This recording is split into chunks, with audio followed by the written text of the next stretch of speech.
Baiklah, selanjutnya mari kita dengarkan tausiah dari Ustaz Budi Aji yang bertema karakter hamba yang dicintai Allah. Pada Ustaz Budi, kami persilakan. Bismillahirrahmanirrahim. Assalamualaikum warahmatullahi wabarakatuh. Alhamdulillah, nahmaduhu wa nasta'inuhu wa nastaghfiruh.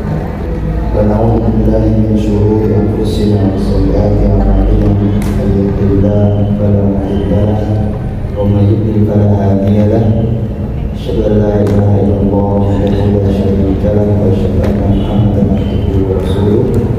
Allahumma shalli wa sallim wa barik ala Muhammad wa ala alihi wa sahbihi ajma'in.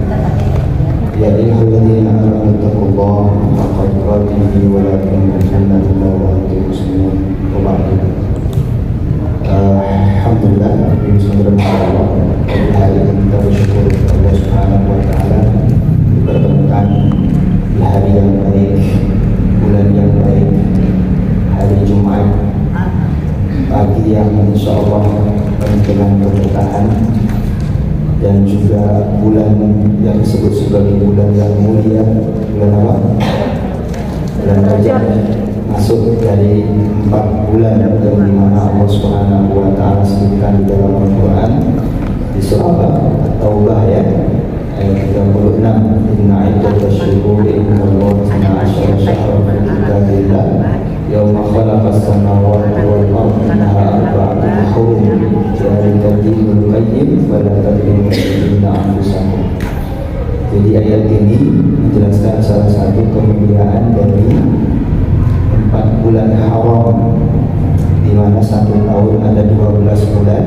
Allah ciptakan itu dari mulai menciptakan langit dan bumi. Di antara 12 bulan itu ada 4 bulan haram. Rasulullah SAW menjelaskan 4 bulan itu adalah salah satu mutawaliyah, 3 bulan datang berturut-turut: Dzulqa'dah, Dzulhijjah, Muharram, wa Rajabun Mudhar, dan Rajab Mudhar. Mudhar di sini sebenarnya nama satu kabilah. Di zaman jahiliyah ada kabilah yang begitu sangat mengagungkan bulan Rajab ini sehingga dikenal atau disambungkan, dinisbatkan kepada mereka Rajab Mudhar kepada Rasulullah SAW. Nah, semoga ketika kita mengetahui kemuliaan bulan haram yaitu bulan Rajab ini, kita bisa menjaga diri kita dari perkara-perkara yang Allah Subhanahu wa taala larang. Jangan sampai kita mendolimi diri kita melakukan kemaksiatan atau dosa di bulan-bulan haram ini. Meskipun kita tahu sendiri, kadang-kala kita sudah berjibaku menahan diri untuk tidak berbuat dosa, masih saja kepleset. Sehari kita nggak ngelakuin dosa itu kayaknya sesuatu yang wow. Kenapa? Karena di zaman seperti ini, apalagi dengan media yang luar biasa, semua panca indera kita mengaksesnya. Kadang-kala kita nggak salah di lisan, salah di mata. Nggak salah di mata, salah di telinga.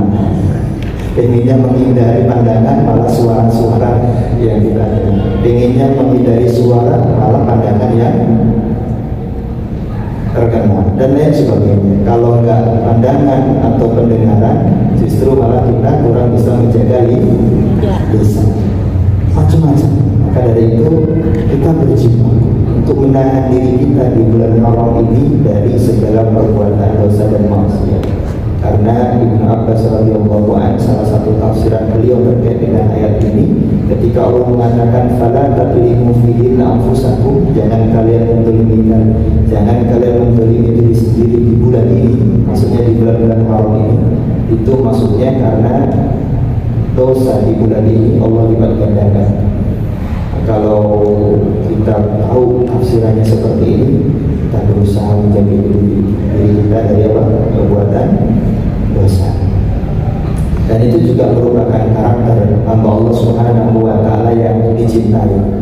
Orang yang menahan dirinya dari segala apa yang Allah larang serta berusaha mengamalkan segala apa yang Allah perintah. Kalau dosa dilipat gandakan berarti pahala di bulan-bulan ini juga dilipatkan.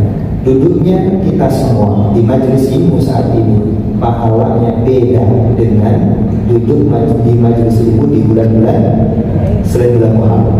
Maka beruntunglah buat ibu-ibu yang sering duduk di majelis ilmu, terutama majelis ilmu yang diadakan di bulan-bulan haram seperti saat ini. Bulan apa? Rajab. Kalau ada yang menanyakan amalan apa Ustaz yang harus kita laksanakan di bulan yang mulia ini salah satu. Ini amalan sederhana tapi pahalanya besar. Jangan duduk imam, yang penting benar imam ya. Imam duduk catat yang penting ya. Bukan duduk lalu kemudian ruhnya di sini, tubuhnya di sini, pikirannya masih di mana? Ada yang di rumah, ada yang di toko, ada yang di pasar. Jangan ya. Kalau memang sudah di sini, maka semua pikiran kita, ruh dan tubuh kita juga harus ada di sini. Itu namanya apa? Namanya penuh apa? Hadir utuh, sadar penuh. Ulangi. Hadir utuh, sadar penuh. Karena ada orang yang tubuhnya hadir tapi gak utuh. Gak utuh apanya? Iya, pikirannya gak utuh. Cabang-cabang misalnya.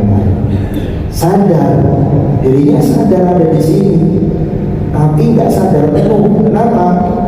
Lagi nyimak kajian, nggak penuh. Ngapain? Ngelakuin yang lain. Ada tuh.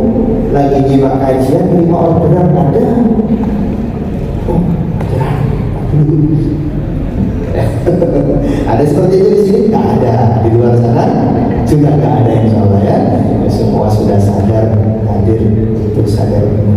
Baik, Ibu sekalian dirahmati Allah, materi kita seperti dalam informasi yang sudah disampaikan terkait dengan karakter hamba yang dicintai oleh Allah Subhanahu wa Ta'ala. Tema ini saya sampaikan terinspirasi dari satu hadis yang diriwayatkan oleh Sa'ad bin Abi Waqqas radhiyallahu anhu, bahwasanya beliau mengatakan sami'tu Rasulullah sallallahu alaihi wasallam yaqul innallaha yuhibbul 'abda at-taqiyyal waliyyal khawfiyyah. Hadisnya pendek. Yuk ikuti saya. Qala Rasulullah sallallahu alaihi wasallam innallaha yuhibbul 'abda at-taqiyya al-waliyya al-khafiyya. Innallaha yuhibbul 'abda at-taqiyya al-waliyya al-khafiyya. Innallaha yuhibbul 'abda at-taqiyya al-waliyya al-khafiyya. Innallaha yuhibbul 'abda at-taqiyya al-waliyya al-khafiyya.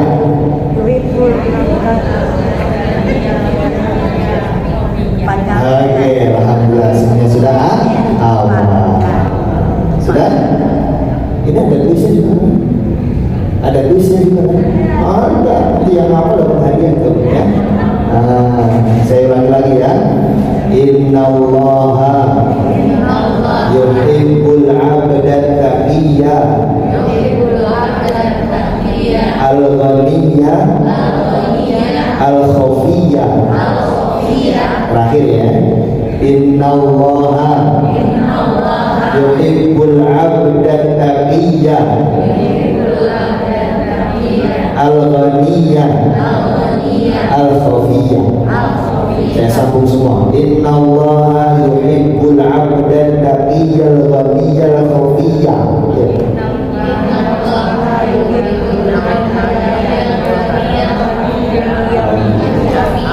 yang cerdas tapi terekam. Bukan nulis. Nanti pas ditanya dia begitu. Nah, ada dijawab orang kasih dapat hadiah. Ibu-ibu sekalian dirahmati Allah, hadis ini pendek, makanya sengaja saya ajak ibu-ibu semuanya untuk menghafal. Ya, ibu pengen kan minimal dalam hidup hafal 40 hadis. 40 apa? Wah, 40 bisa. Ya udah, cari aja yang pendek-pendek. Ini malah kalau nggak sanggup panjang-panjang ya. Baik. Hadis ini diriwayatkan oleh seorang sahabat namanya siapa tadi? Sa'ad bin Abi Waqqas. Abi Waqqas sebenarnya bukan nama asli ya. Nama bapaknya itu yang asli adalah Malik. Siapa? Malik.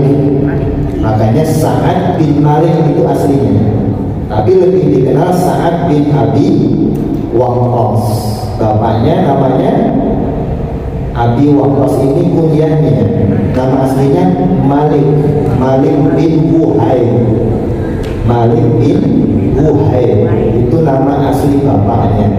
Makanya hadis Nabi SAW tentang 10 orang yang masuk di dalam surganya Allah, itu salah satunya adalah beliau Sa'ad bin Malik, itu maksudnya Sa'ad bin Abi Waqqas. Sebelum membahas hadisnya, kita sedikit berkenalan dengan sahabat yang mulia ini, radhiyallahu anhu. Ketika kita mencintai seseorang dan orang itu dicintai Allah, bahkan diberitakan beliau termasuk di antara 10 orang yang masuk di dalam surga oleh Rasulullah SAW. Semoga saat kita mencintainya betul-betul dengan cinta karena Allah Subhanahu wa Ta'ala dan Rasulnya, maka insya Allah kita juga akan dikumpulkan dengan orang tersebut. Karena almar'u ma'aman ahab, seseorang itu beserta dengan orang yang dia cintai. Insya Allah nanti di dalam surga, di akhir sana dikumpulkan tuh. Kalau kita mencintai Sa'ad bin Abi Waqqas, sementara belum diinformasikan masuk ke dalam surga, semoga meskipun amalan kita tidak seperti sahabat Sa'ad bin Abi Waqqas radhiyallahu anhu, minimal kita punya rasa cinta kepada beliau. Dan ciri orang yang cinta kepada seseorang lainnya adalah dia mengenal,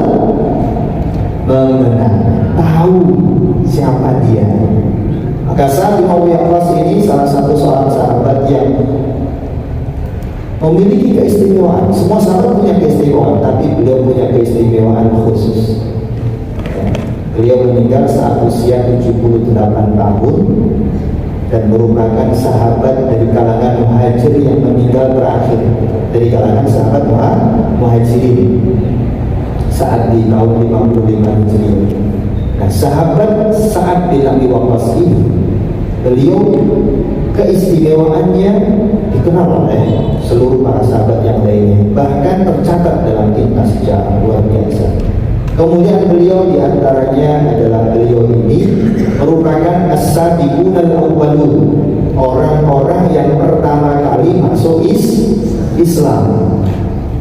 Disebut dengan istilahnya dari as-sabiqun al-awwalun, orang-orang yang pertama kali masuk Islam setelah Abu Bakar Siddiq radhiyallahu anhu, Ali bin Abi Thalib radhiyallahu anhu, Zaid bin Haritsah radhiyallahu anhu, kemudian beliau Sa'ad bin Abi Waqqas radhiyallahu anhu. Awal-awal masuk Islam. Dan Sa'ad bin Abi Waqqas ini tadi saya sampaikan merupakan 10 sahabat yang diinformasikan kabar gembira bahwa mereka masuk surga. Ibu-ibu sekalian dirahmati Allah, orangnya masih hidup, tapi diinformasikan apa? Bahwa dia masuk surga. Enak apa enak? Misalkan jenengan, saya nggak hafal satu-satu namanya. Misalkan di sini ada namanya Bu Siti fil jannah. Bu Siti di dalam surga. Itu Bu Sitinya langsung gimana rasanya? Habis itu malas-malasan ibadah atau tambah semangat? Semoga semangat ya. Karena kan sudah itu langsung ya, udah pokoknya dijamin. Ada yang lain gitu ya, ada yang lain tidak juga. Seperti saat informasikan luar biasa tambah, luar biasa amalan.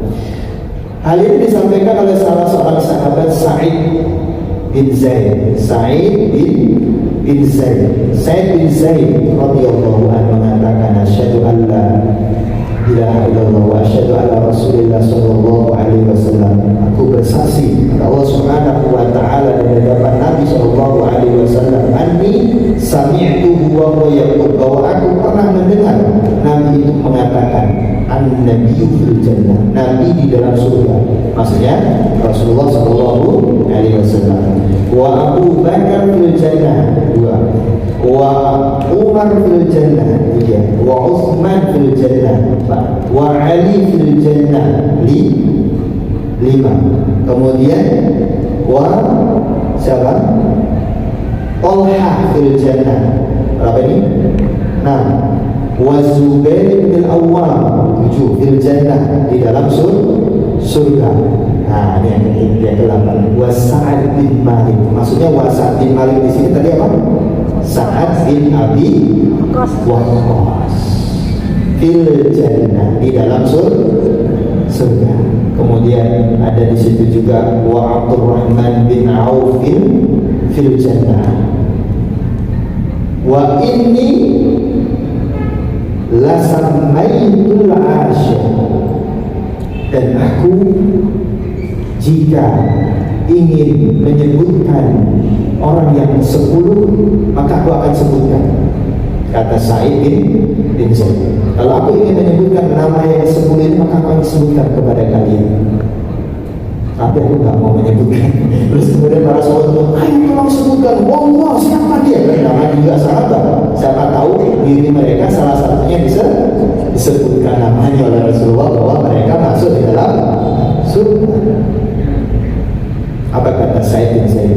Yang ke-10 ternyata Ustaz dipaksa-paksa gitu, baru dia mengatakan yang ke-10 Sa'id bin Zaid. Sa'id bin Zaid, siapa itu? Dia sendiri. Orangnya yang ucapin, merawikan hadis tersebut, menginformasikan 10 sahabat masuk dalam surga, tapi giliran beliau sendiri, namanya beliau skip. Beliau akan mengatakan, kalau aku mau maka aku akan katakan yang ke-10. Aku akan sebutkan orang yang ke-10. Setelah dipaksa-paksa sahabat, baru kemudian dia ngomongnya apa? Sa'id bin Zaid. Tidak mengatakan saya. Enggak. Ini menunjukkan apa? Tawadhunya para sahabat. Kita bukan pemegang kunci surga. Tidak ada informasi bahwa kita akan dijamin masuk surga. Baru amalannya segini sudah kemelindi. Tahu nggak kemelindi? Sudah bagus. Wah, sudah banyak hafalannya. Wah, sudah banyak ilmunya. Sudah banyak amalnya. Surga. Kita belajar dari sahabat yang begitu sangat tawar. Dari 10 tadi kan kayaknya bukan 10 sahabat, karena yang satu Nabi Sallallahu Alaihi Wasallam. Berarti cuma 9, yang 10 lagi siapa? Masih kurang. Bahkan di hadis yang lainnya disebutkan siapa? Abu Ubaidah Amir bin Jarrah radhiyallahu anhu ajma'in. Ini nanti kurang juga ya di kuis. Sebutkan 10 sahabat, insyaallah ya. Baik, ibu sekalian dirahmati Allah, kemuliaan saat ini juga dikenal oleh para sahabat betapa kekeh kuat sekali memegang teguh daripada keimanan beliau, ketakwaan beliau luar biasa, menjaga dirinya dari segala hal yang diharamkan sehingga mengakibatkan doanya itu dikabulkan oleh Allah Subhanahu wa taala. Sebagaimana tepatnya setiap anak panah yang dilepaskan dari musuhnya beliau itu jago panah, jago berkuda, jago berperang, luar biasa, dan amanah luar biasa. Sampai Umar bin Khattab radhiyallahu anhu itu sebelum beliau meninggal dunia, saat memilih dari 6 sahabat yang nanti akan bermusyawarah menentukan siapa penggantinya, beliau berpesan, kalaulah bukan Sa'ad bin Abi Waqqas nanti yang menjadi penggantiku, maka siapapun yang menjadi penggantiku jadikanlah Sa'ad sebagai wakilnya. Itu menunjukkan apa? Kedudukan Sa'ad bin Abi Waqqas itu tinggi, dipercaya karena saking jaga amanahnya. Anak panahnya kalau sudah dilepas pasti kena orang, pasti kena musuh. Sebagaimana doanya Rasulullah SAW untuk beliau, Allahumma saddid rumyatahu wa ajib da'watahu, rawul hakim. Ya Allah, jadikan anak panah dia tepat sasaran, selalu tepat sasaran, dan kabulkanlah setiap doanya. Makanya panahnya Sa'ad bin Waqqas itu kalau sudah dilepas kena sasaran. Pada saat perang Uhud juga begitu, anak panahnya itu selalu sasaran musuhnya. Begitu pula doanya, kalau sudah berdoa dijawab sama Allah Subhanahu wa ta'ala. Itulah siapa? Sa'ad bin Abi Waqqas. Sa'ad bin Abi Waqqas pernah diuji dengan ujian yang begitu berat karena berhadapan dengan ibu kandungnya sendiri yang beliau cintai. Beliau cinta kepada ibunya, tapi ketika beliau menyatakan dirinya masuk ke dalam Islam, ya, bersyahadat mengikuti Rasulullah SAW, ibunya yang pertama kali menentang. Bahkan ketika berusaha untuk mengembalikan Sa'ad ke agama sebelumnya, ibunya ini sampai mengancam, kalau kamu nggak balik, aku nggak akan makan, aku nggak akan minum. Apa yang terjadi? Benar, ibunya nggak hanya ngomong saja, benar-benar nggak makan, nggak minum berhari-hari. Kalau orang nggak makan, nggak minum berhari-hari, akhirnya apa? Lemas. Bahkan sampai sekarang diceritakan apa? Sekarang mau meninggal dunia. Kira-kira kalau kita melihat ibu kita seperti itu, kira-kira gimana ya? Kita cinta banget sama ibu. Gimana sih Pak? Ada yang mau jawab? Ya sudah Ustaz, saya tak menyenangkan hatinya dulu. Atau tetap aja dalam keimanan? Gila, tapi saat Waqqas tegas sekali. Dia tetap ngopeni ibunya, datang langsung ke ibunya, bahkan mengatakan, ya ummah, wahai ibu, wahai ibunda, ta'lamina wallah, kau mengetahui demi Allah,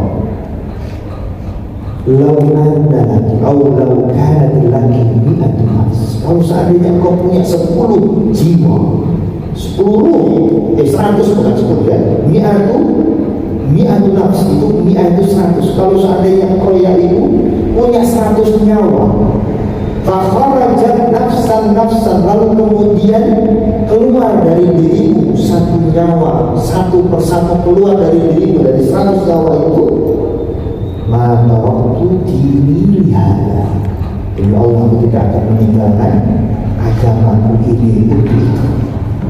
Dan tegasnya siapa? Sa'ad bin Abi Waqqas kepada ibunya, aku tidak akan meninggalkan agamaku yang saat ini hanya untuk diri. In syi'ti kuli wa in syi'ti la takuli. Kalau kamu makan, kalau engkau ingin makan silakan makan. Kalau engkau ingin enggak mau makan, kalau engkau enggak mau ingin makan, enggak usah makan. Jadi kalau mau makan silakan, kalau enggak ya sudah. Kalau mau minum silakan, kalau enggak ya sudah. Aku tidak akan meninggalkan agama ini. Maka ujung-ujungnya ibunya makan atau enggak? Minum atau enggak? Iya, daripada mati.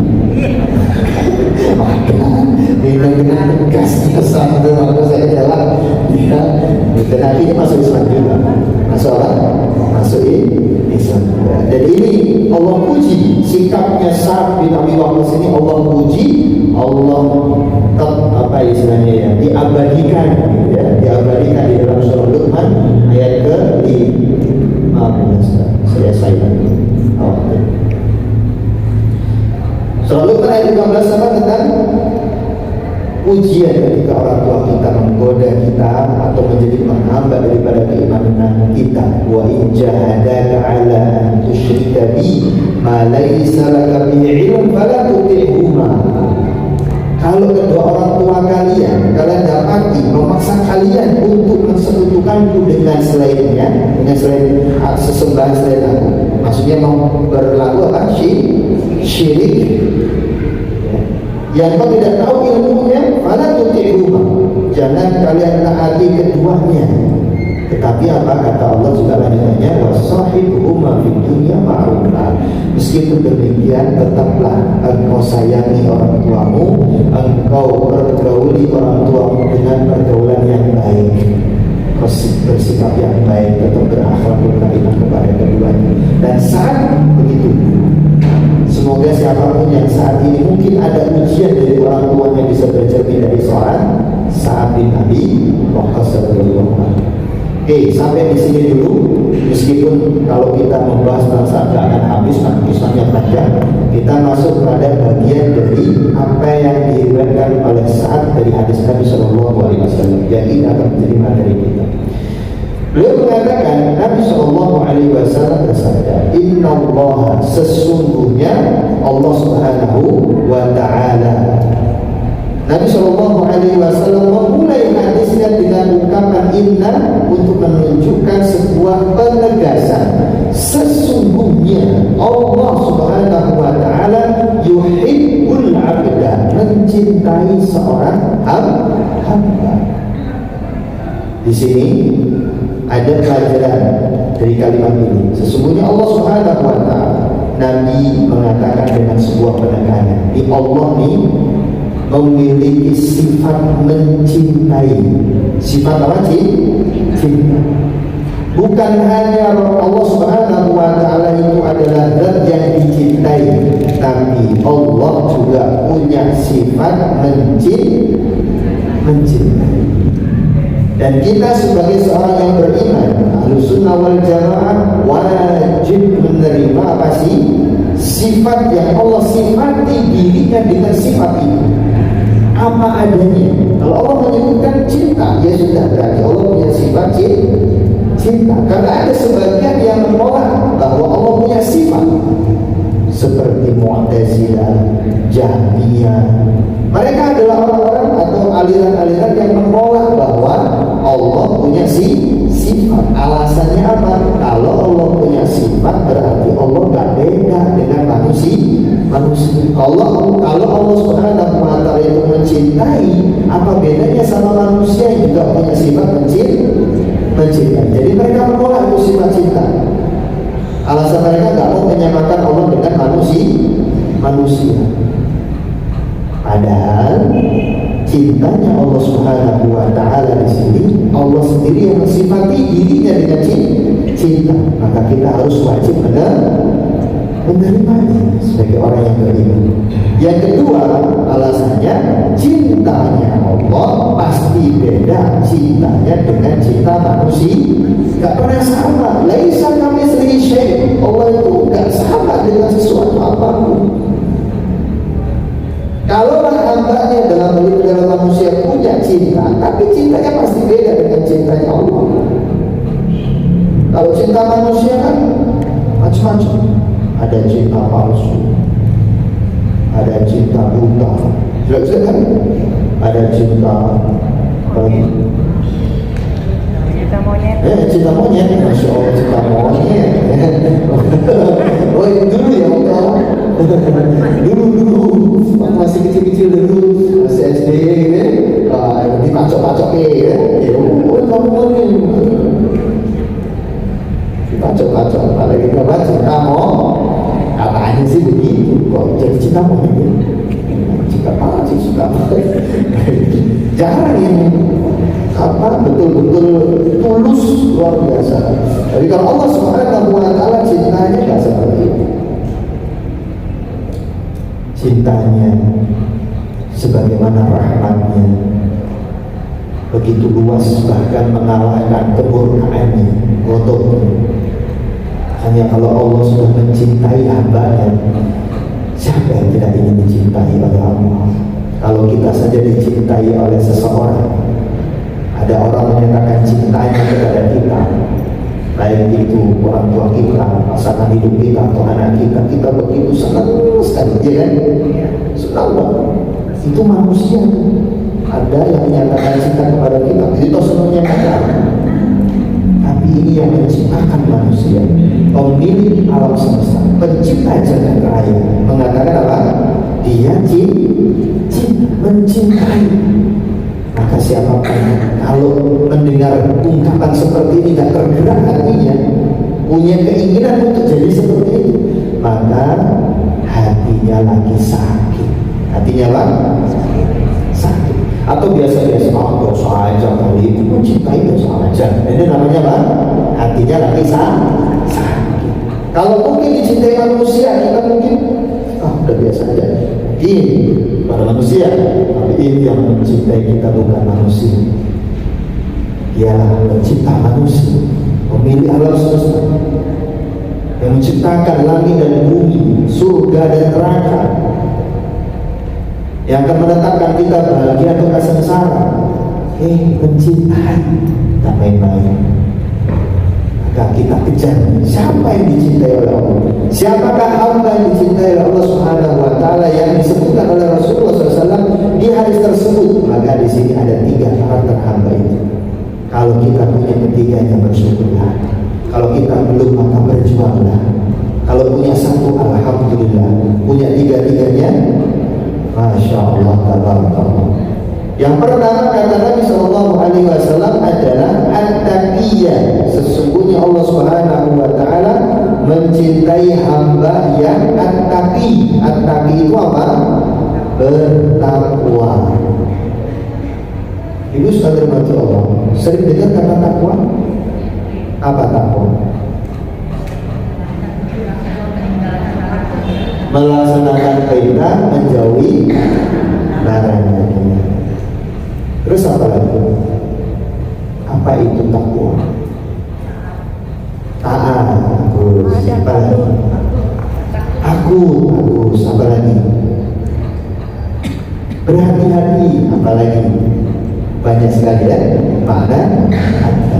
Dan itu kalau diucapkan, dipahami, begitu sangat mudah.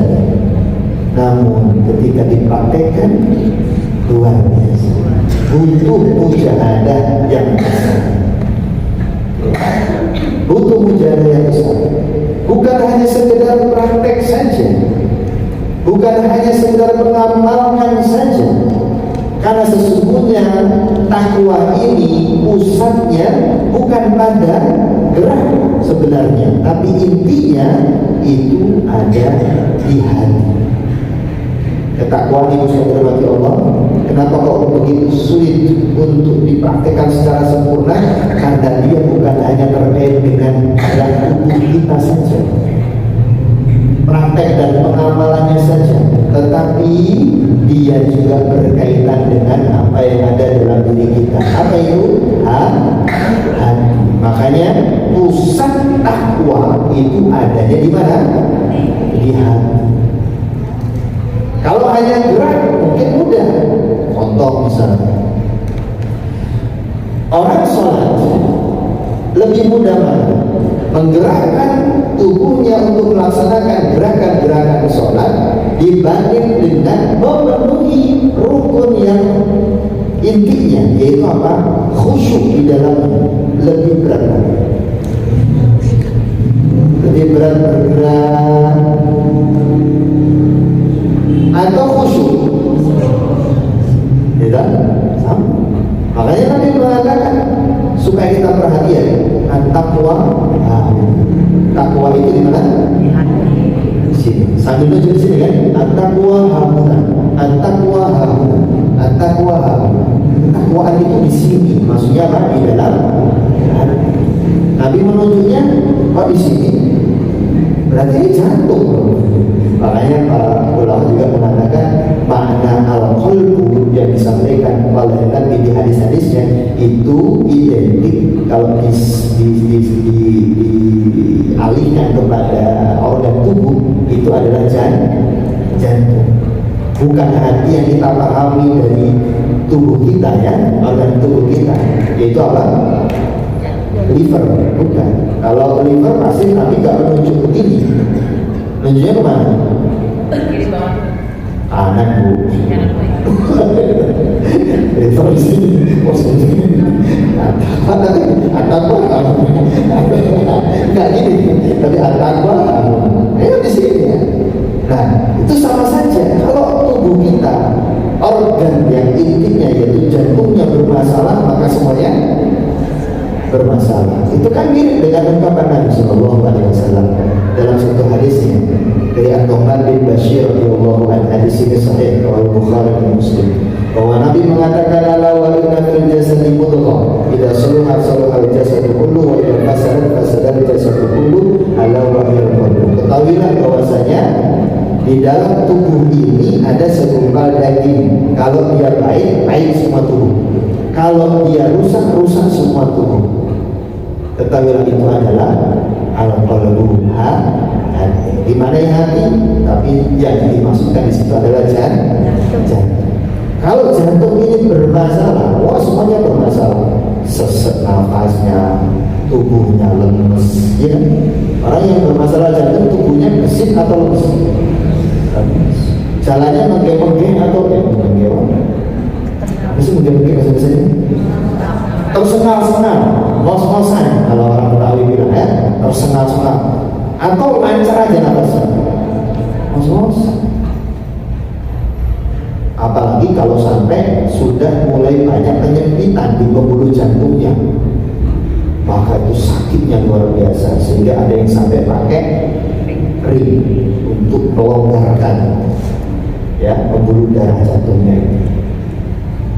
Makanya kalau rusak semua tubuh, sakit semua tubuh. Di mana juga dengan hati, secara abstraknya di mana dengan apa? Hati.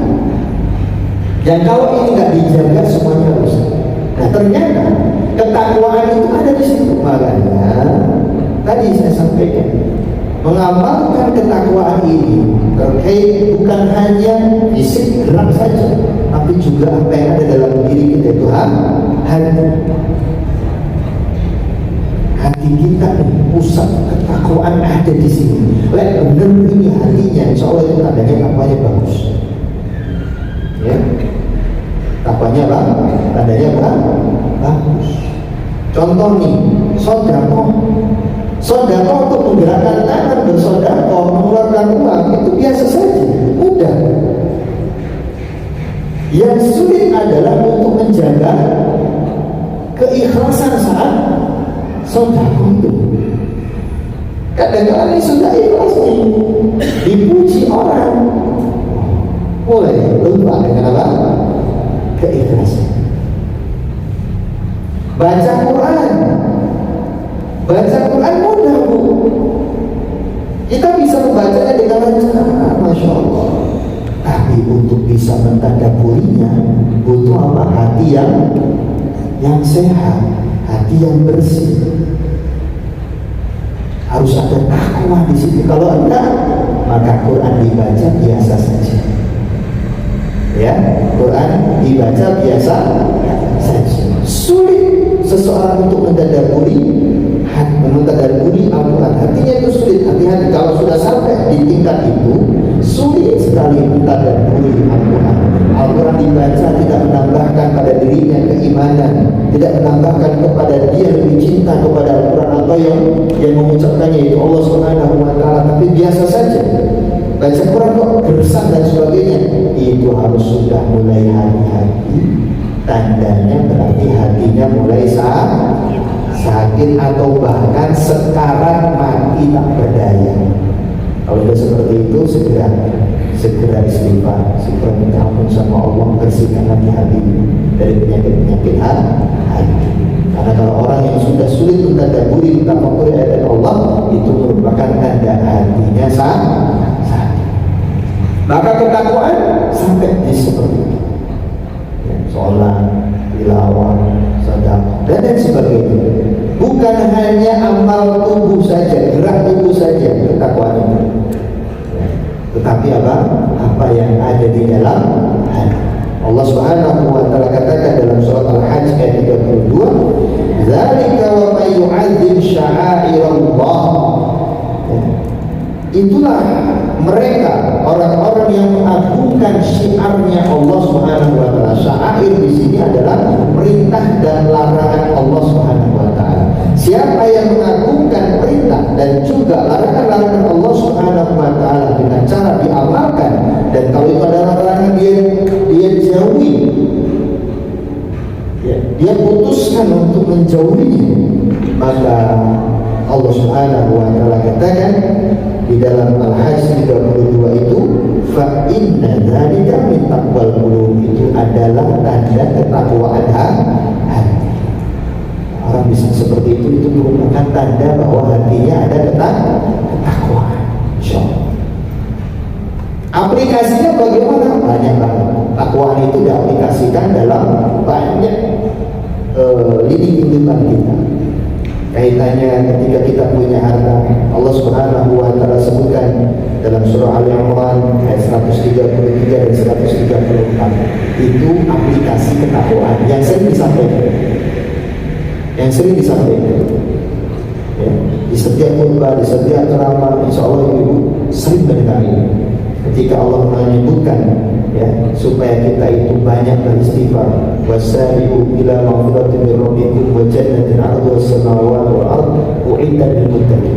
Surga disiapkan untuk siapa? Orang-orang bertakwa. Lalu Allah mensifati orang bertakwa itu sukanya apa? Aplikasinya ketakwaan itu seperti apa? Ayat berikutnya, alladzina yunfiquna fis-sarra wad-dharra wal kadhimina al-ghaidh wal 'afina 'anil nas wallahu yuhibbul muhsinin. Itu aplikasinya. Kalau punya uang, ya, mereka sedekahnya kapan? Bisarra wal dharra. Saat lapang, saat sempit. Bukan hanya saat punya uang saja. Saat lagi sempit pun dia inginnya apa? Bersedekah, berinfak. Yunfik itu berkaitan dengan harta, beda dengan sedekah. Kalau sedekah sifatnya umum. Di sini Allah menggunakan kalimat yunfikun. Alladzina yunfikun berarti terkait dengan harta. Memberikan apa yang dia miliki. Tidak punya uang, dia punya makanan, kasih makanan, harta. Tidak punya makanan, punya pakaian, dikasih pakaian. Jangan beli terus, dilihat lemarinya udah banyak belum. Kalau udah penuh dan banyak yang sering nggak dipakai, saatnya dibagikan.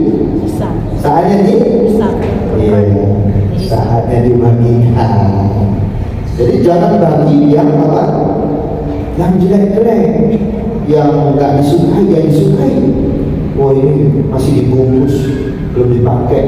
Ya sudah, daripada nganggur di lemari. Kan gitu ya? Dipakai bisa, makanan bisa, apalagi banyak.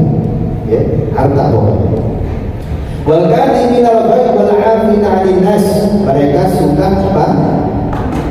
Sabar, gak suka emosi. Kalau lagi diculikin orang, gak emosi. Tahu culik? Dinyinyirin orang, gak emosi, biasa aja. Gak baperan. Apa? Gak baperan. Di sini ada yang suka baperan? Enggak ya? Insyaallah saja. Wal kadhimina wal 'afina 'anil nas, suka memaafkan. Ada yang masih di sini menyimpan dendam sama orang lain, benci sama orang lain, kesel sama orang lain, terus kemudian saya nggak mau sebut, saya benci, nggak lihat wajahnya, nggak mau ya, dengar suaranya aja, saya mules. Hati-hati ya. Berarti ketakwaannya bermasalah ya. Ibu sekalian dirahmati Allah, udah yang punya benci, dendam, kesel dan lain sebagainya, maafkan dia. Kalau ibu memaafkan dia, bukan berarti ibu memenangkan dia, enggak. Berarti dia menang, berarti dia beruntung, enggak. Karena manfaat memaafkan itu bukan untuk orang lain. Memaafkan itu manfaatnya kembali kepada siapa? Diri sendiri. Kalau kita memberi maaf kepada orang lain, itu bukan memberi hadiah kepada orang lain. tapi memberi hadiah kepada diri kita sendiri. Ya, kita layak untuk bahagia, bukan menjadi pecandu derita. Siapa yang suka jadi pecandu derita, kemana-mana menceritakan penderitaannya, kekesalannya, kekecewaannya, kebenciannya, itu namanya orang pecandu derita. Ini kata saya apa? Kalau nggak mau sengsara itu di dunia dan akhirat, jangan pernah jadi apa? Pecandu. Nggak enak. Hidupnya cuma sebentar kok jadi apa? Pecandu. Namanya pecandu harusnya pecandu apa? Pecandu kebahagiaan, pecandu keberlimpahan, kan gitu. Baik. Kemudian siapa lagi? Wal'afina 'anil nas wallahu yuhibbul muhsinin. Allah mencintai hambanya yang baik. Allah mencintai hambanya yang baik, dan bukan sembarang hamba, tapi hambanya yang baik, yang terbaik, dipilih oleh Allah Subhanahu wa Ta'ala. Hamba yang terbaik di sini sama, hamba yang suka melakukan kebaikan dan membalas segala apa yang dia terima dengan kebaikan. Itulah hamba yang muhsinin. Diledek, jelek lu, kamu kok cantik sih? Atau misalkan apa gitu? Saling maaf ya, ada yang monyet, bukan. Dijawab apa? Bukan. Gampang kan? Monyet, bukan. Saya Budi Haji. Ada orang bilang begitu langsung senang kan? Karena menganggap kata-kata itu ya tertuju kepadanya sesuai dengan asosiasi dia bahwa itu adalah binatang yang suka bersuara terus kemudian lompat-lompat akhirnya bayangannya begitu, marah lagi. Tapi kalau dia anggap monyet terus kemudian asosiasinya adalah hari ini kok ada orang yang masih juga mengeja kata-kata ya, dia berusaha mengeja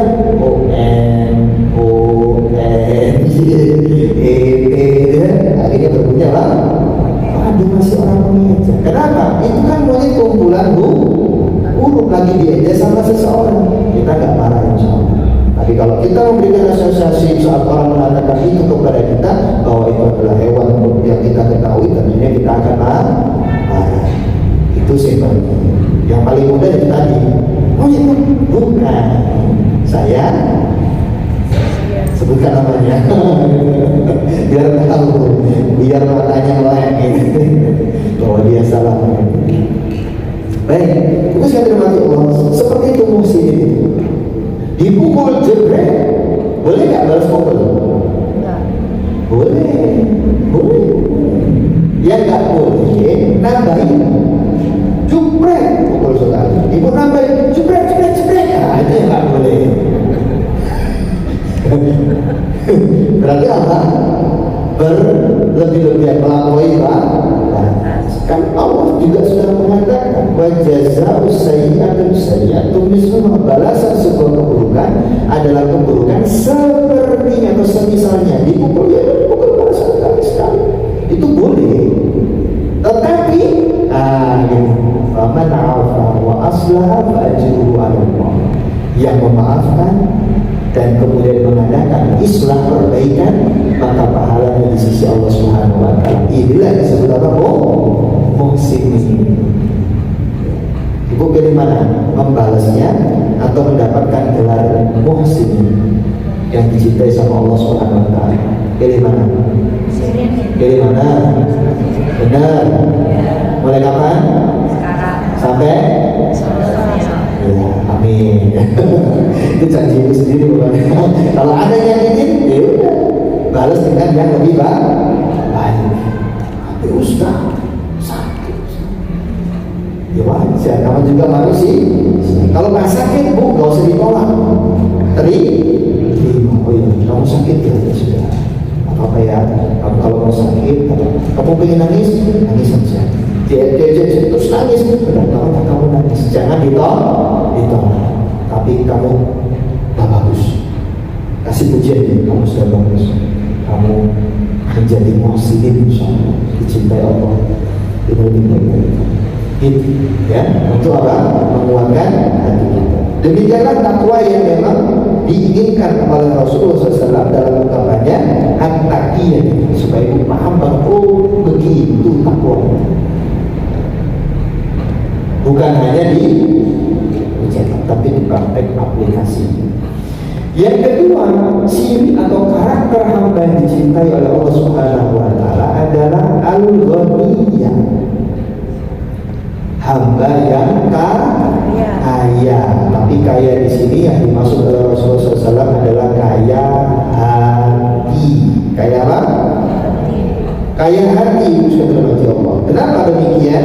Karena ada tafsiran yang lain dari hadis ini menjelaskan kaya di situ itu bukan kaya harta, tapi kaya hati.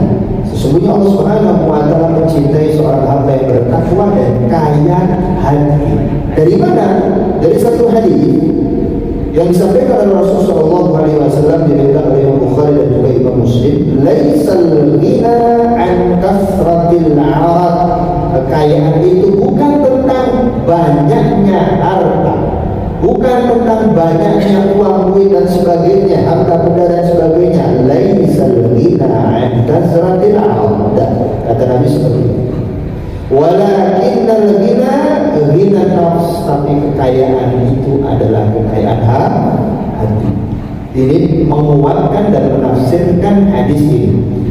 Ditambahkan lagi saudara Allah, orang kaya harta belum tentu dia dicintai sama Allah Subhanahu wa taala, ya kan? Gak semuanya orang yang kaya yang banyak hartanya itu dicintai Allah Subhanahu wa taala. Karena ada orang-orang yang hartanya berlimpah, bahkan masuk 100 orang terkaya di dunia versi majalah Forbes. Kita lihat di situ sedikit sekali yang beriman kepada Allah Subhanahu wa taala. Orang mukminnya sedikit, rata-rata orang kafir yang tidak mengimani Allah Subhanahu wa taala. Apakah mereka kemudian dengan harta yang berlimpah yang dicintai sama Allah Subhanahu wa taala? Makanya ini menguatkan kita bahwa yang dimaksud dengan kekayaan di sini, al-ghina di sini adalah kekayaan hati.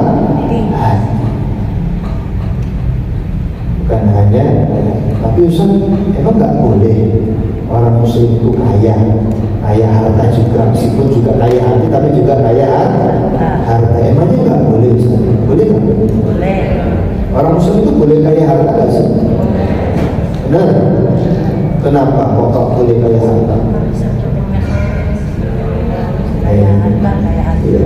Semakin bisa memuliakan dirinya dan juga agamanya.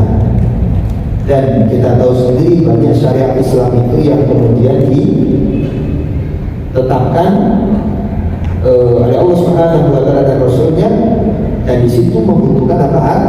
Harta, zakat, haji, umroh, infak, sedekah, butuh. Terus kemudian menuntut ilmu juga butuh harta, gitu. Sehat butuh nggak? Butuh harta juga. Jadi ini banyak sekali ditegakkan dengan apa? Adanya harta itu. Maka nggak apa-apa orang Muslim kaya harta. Tapi jangan lupa, bukan hanya kaya harta saja, tapi juga kaya hati. Hatinya perlu dengan takwa. Jadi takwa kaya, takwa sehat itu top atau top. Apa? Takwa kaya, takwa sehat. Ya kan? Siapa yang ingin seperti itu? Sudah bertakwa, kaya dan sehat. Lebih utama kan? Daripada takwa kaya tapi sakitan, atau takwa sehat tapi ya berkekurangan, ngerepotin banyak orang. Dan lebih mudah apa? Takwa yang punya dan takwa yang sehat. idolanya, ideal ideal, ya, idealnya begitu. Tapi ketika diuji dengan kekurangan, tidak mengurangi ketakwanya kepada Allah, hatinya tetap bertakwa. Itulah kemudian orang-orang yang dijanjikan surga oleh Allah Subhanahu wa taala meskipun mereka miskin. Meskipun mereka miskin. Karena miskin ini ada yang memang dimaknai oleh para ulama miskin memang betul-betul miskin harta. Tetapi ada pula orang ini dia enggak kekurangan harta. Ya. Dia kalau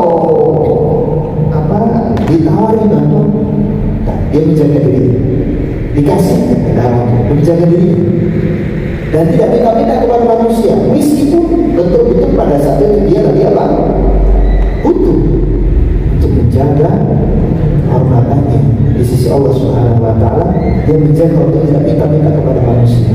Inilah yang kemudian oleh para ulama juga oleh Imam An-Nawawi rahimahullah disebutkan di dalam Riyadhus Shalihinnya adalah salah satu karakter orang-orang miskin yang dijanjikan surga Allah Subhanahu wa taala. Jadi pas kondisinya lagi tak punya, kemuliaannya masih dia jaga, bukan minta. Apalagi sampai melakukan hal yang buruk, menipu orang dan lain sebagainya, tidak dia lakukan. Maka kaya hati yang dimaksudkan oleh Rasulullah SAW itu yang menjadi ciri sebagai hamba Allah yang dicintai oleh Allah Subhanahu wa taala adalah seperti itu. Bukan hanya kaya harta, tapi juga kaya hati. Dan orang yang kaya hati ini punya ciri khas. Ciri khasnya apa? Orang yang kaya hati, mau dia pada saat itu secara zahirnya hartanya banyak ataupun hartanya biasa atau bahkan kekurangan, dia tetap kaya. Kenapa? Karena dia punya qanaah. Punya apa? Jadi kaya hati ini bisa dimaknai juga qanaah. Qanaah itu kalau bapak saya dulu ngajarin nerimo ing pandu. Nerimo ing pandu. Terus leres pandum itu pemberian. Pandum itu apa? Nerimo itu menerima apa yang diberikan oleh Allah Subhanahu wa taala. Dikasih banyak ya alhamdulillah, dikasih lebih banyak alhamdulillah, dikasih semakin banyak lagi alhamdulillah. Ya Bu, benar? Kapan sedikitnya Ustaz? Kalau dikasih sedikit juga harus alhamdulillah juga. Alhamdulillah ala kulli hal. Karena Allah pas ngasih itu sesuai ukuran. Dan mungkin Allah ngasih kita di luar batas kemampuan kita. Sanggupnya cuma ratusan ribu, dikasih ratusan miliar geblak. Alhamdulillah. Kaget. Mampunya pegang uang ratusan ribu, dikasih ratusan miliar. Apa yang terjadi? Tak tahu. Maka Allah tahu batasan kemampuan orang. Hambanya tahu dikasih sekian.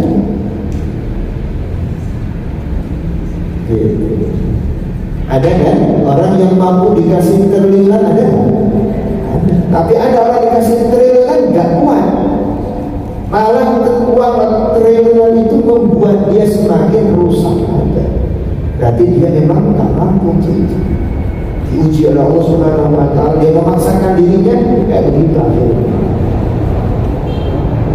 Maka orang-orang yang qanaah itu uang 50.000 saja itu buat dia, masya Allah cukup, bahkan bisa jadi lebih banyak dibanding orang yang punya ratusan ribu atau bahkan jutaan. Kenapa? Karena dengan qanaah itu semuanya serba cukup. Saya meyakini ini karena apa? Dulu saya kira ketika saya masih mahasiswa, kemudian saya berpikir begini, Ibu sekalian dirahmati Allah. Kalau saya dengan gaya hidup seperti saat ini, yaitu gaya hidupnya apa? seorang mahasiswa. Kayak seorang mahasiswa banyak keperluan, banyak pengeluaran atau yang biasa-biasa aja. Biasa-biasa aja kan, mahasiswa kan nggak main-main kan, biasa aja kan. Apalagi saya mahasiswanya gratisan, nggak ada pengeluaran dan sebagainya, ya. Semuanya bahkan di cover berdasar setiap bulan itu kan nggak neko-neko lah. Pengeluaran itu ya terbatas hanya untuk makan saja, ya, sama berangkat kuliah naik itu pajak atau minum seperti kan gitu aja. Adapun uang yang dikasih masih ditabung lah, ya, uang beasiswa masih ditabung untuk biaya sebagainya. Saya berpikir saat itu, kalau saya punya banyak harta dengan gaya hidup seperti ini, wah, mas tabungan saya itu banyak, wah, itu kayaknya yang disebut dengan apa? Orang kaya raya. Pikirnya begitu. Tapi ketika kemudian sudah mulai lulus kuliah, keluarga, berbisnis, income-nya tambah naik, tambah besar, wah, ternyata salah saya. Income-nya naik, ternyata apa? Jadi ternyata balance loh. Ini sekali teman-teman. Jarang yang kemudian gaya hidupnya tetap seperti mahasiswa. Padahal yang begini, jarang. Ternyata balance.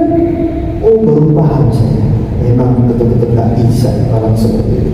Nah, makanya penting sekali kita kona. Karena kalaupun dikasih yang banyak, kita akan ikuti terus. Karena manusia memang begitu bicaranya. Tadinya, cukuplah motor. Setelah dikasih uang banyak, mikirnya bukan motor lagi pasti. Apa? Ya, jujur aja kan? Oh, daripada kepanasan kehujanan, mau saya bisa beli cash, kenapa nggak beli? Oh, kan begitu. Kemudian udah cukup mobil, saya saja gitu ya. Kemudian punya anak berdua, istrinya juga aktif, ngaji ke sana kemari, kemudian tahun. Oh, mulai mikir lagi, kayaknya harus ada dua nih. Toh saya bisa satu membeli dua cash gitu. Mikir lagi apa? Untuk beli mobil yang kedua. Kayaknya rumah. Pokoknya kayak gitu. Gak tahu saya, itu nggak segitu juga nggak. Ada di sini yang pendapatannya banyak terus kemudian gaya hidupnya masih kayak gaya mahasiswi saat masih jadi mahasiswa ada. Kayaknya nggak ada. Masih ngikutin begitu ya. Makanya kalau tanpa qanaah kita nggak akan pernah berhenti untuk terus saja ya memuaskan hasrat kita kepada harta. Pengennya itu, habis punya ini pengennya begini, tidak akan pernah selesai. Makanya Allah itu sangat cinta dengan hambanya yang punya qanaah, yang kaya hatinya, karena dia bahasa orang Jawa nggak kemaruh harta. Kemaruh itu yang ini mas sudah begini, semua begini. Akhirnya bingung sendiri. Sudah gitu, yang seharusnya dia belum mampu dipaksain. Akhirnya stres sendiri. Belum mampu punya itu dipaksain. Stres sendiri. Ya, Masya Allah. Ya, saya tidak mau mengulangi lagi. Saya pernah ngalamin begitu juga. Tapi untungnya Allah selamatkan juga. Alhamdulillah. Ya. Nyari rumah mampunya kayaknya sih mau beli yang 400-an, 500-an juta gitu ya. Tapi nggak tahu kok sampnya satu yang ini. Bahkan beli pusing sendiri. Ya, kenapa? Ya karena maunya kan nggak pakai apa? Nggak pakai bahan. Khawatir. Nah, riba. Ada langsung developer aja. Ya sudah pakai developer. Langsung beli sama developernya, meskipun alhamdulillah masih bisa dapat keringanan cash bertahap 5 tahun gitu ya. Cuma dia per bulannya itu yang bikin gulung kuning gitu ya. Luar biasa ya, dalam ukuran kami saat itu yang memang nggak bergaji, kan bisnis luar biasa dan pening luar biasa, pusing luar biasa sampai rambut rontok. Kalau ini saya buka ini belakangnya ini, masya Allah lapangan terbang, ya. Lapangan bola, habis ini, masya Allah.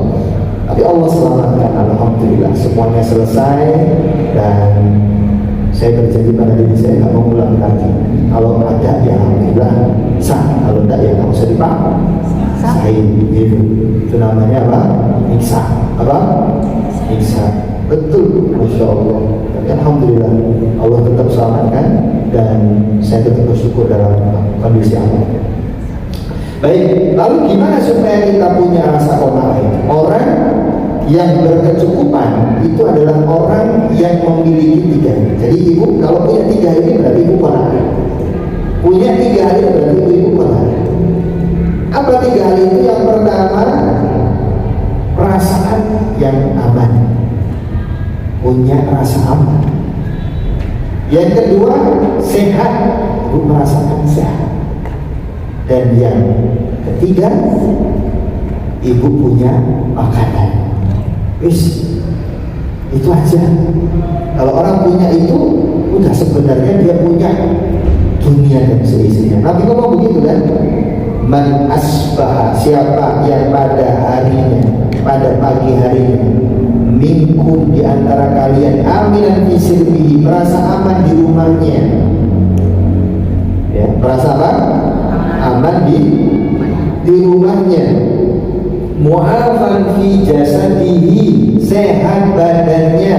Wajada quta yaumihi, dapat makanan di hari itu untuknya, maka hizan lahu dunia. Faka'annama hizan lahu dunia, seakan-akan dia sudah memiliki perbendaharaan dunia. Tadi aman, sehat, ada makanan. Sebenarnya manusia cukup itu, ya kan? Ibu punya ini simbol sebenarnya. Ibu aman di rumahnya, tapi sakit-sakitan. Bahagia, senang dia. Nah, begitu pula aman, sehat, tidak ada makanan, kalir, luweng, lapar luar biasa. Bahagia kan? Senang kan? Senang ada makanan. Ya. Begitu pula ada makanan Pak. Ada makanan Bu. Aman juga, tapi sakit gak bisa makan. Sama juga kan? Begitu pula ada makanan, gitu? Sehat, tapi bom di sana sini terbuang, kawan. Bahagia. Maka benar kata Nabi itu, nah, kita punya 3 ini, aman, sehat, dan makanan. Sebenarnya sudah apa?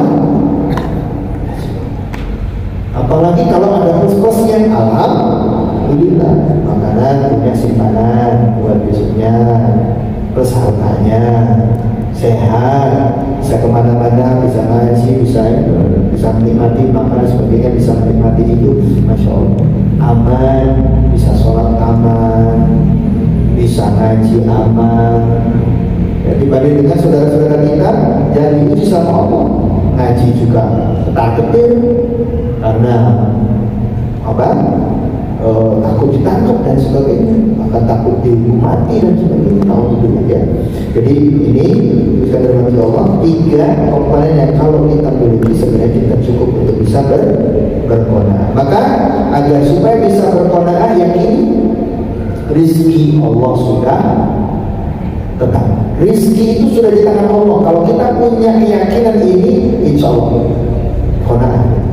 Pahami, rizki sudah ada di tangan Allah. Paham gak maksudnya? Paham gak maksudnya? Jodoh ada di tangan Allah. Paham gak maksudnya? Berarti kalau kita ingin dapat rizki, jangan berpangku tangan.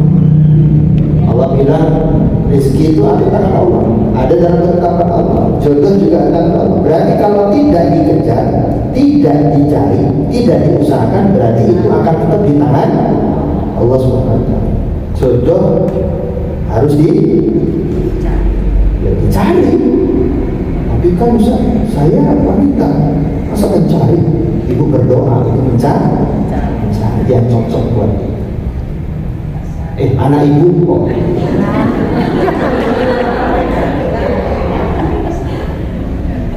Cari yang ada di isi misalkan, ya. dalam kondisi yang berbeda, ingin menjalin lagi, minta sama Allah. Allah akan kasih. Ya. Kenapa? Kalau nggak dicari, ya tetap akan di tangan Allah Subhanahu Wa Taala. Nah, keyakinan ini yang membuat kita tidak khawatir nggak kebagian apa? Rezeki. Ya. Ini insya Allah kita nggak khawatir nggak kebagian rezeki. Kenapa? Sudah ada rezekinya. Allah Subhanahu Wa Taala. Tinggal kita apa? Menjemput dan sadari Allah itu sudah membagi rezekinya kepada hambanya, itu sudah selesai, sudah ditentukan oleh Allah Subhanahu Wa Taala bahkan sebelum orang itu lahir, masih dalam rahim ibunya itu sudah ditetapkan rezekinya, kan begitu? Ketika sudah 4 bulan, Yu'mar diperintahkan malaikat ya yang menulis catatan itu, Yu'mar dikasih rezeki, diperintahkan untuk mencatat rezeki dia, wa ajali ajalnya dia, wa amali amal dia, kebahagiaan atau sengsara, itu sudah dicatat. Kapan? Dari mulai maka kita dengan pemahaman seperti itu insya Allah kaya hati kita. Dan yang terakhir, yakini bahwa rezeki kita akan selesai diberikan kepada kita secara sempurna sampai kemudian Allah tetapkan kematian kita. Artinya rezeki kita yang sudah dicatat tadi pasti diberikan secara sempurna, gak mungkin tidak. Gak mungkin kok ada yang masih kurang kemudian kita meninggal dunia. Dan kalau semua sudah diberikan baru meninggal dunia, sempurna semua. Ya, dulu saya pernah cerita kan, ada seorang ustadz yang diuji bapaknya sakit koma, lalu kemudian saat sadar bapaknya pengen es krim.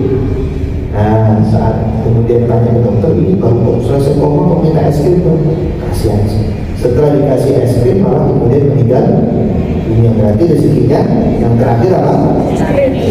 Jadi pas koma itu, kamu masih punya rezeki apa? Es krim. Kasih es krim, selesai makan es krim, nanti selesai. Berarti rezeki terakhirnya kalau belum sempurna nggak mati tuh. Dan kita kan nggak tahu ya rezeki kita itu berapa dan sebagainya. Maka qanaah menjadikan kita apa? Kaya hati, tak kemaru. Nah ini yang kemudian dicintai sama Allah Subhanahu Wa Taala, insyaallah. Ya, baik. Itu sekali dirahmati Allah. Yang ketiga yang terakhir adalah al-khafiyah. Masih ada waktu? Al-khafiyah adalah orang hamba Allah Subhanahu Wa Taala yang tidak suka popularitas. Tidak suka apa? Popularitas. Itu sekali dirahmati Allah. Popularitas tahu? Kalau zaman sekarang apa? Viral, tingginya apa? Viral, terkenal dan sebagainya. Sampai orang itu ingin terkenal, macam-macam lagi. Ada yang sampai lompat apa gedung, ada yang sampai nggak tahu tuh ombak mau menerbang dia masih juga.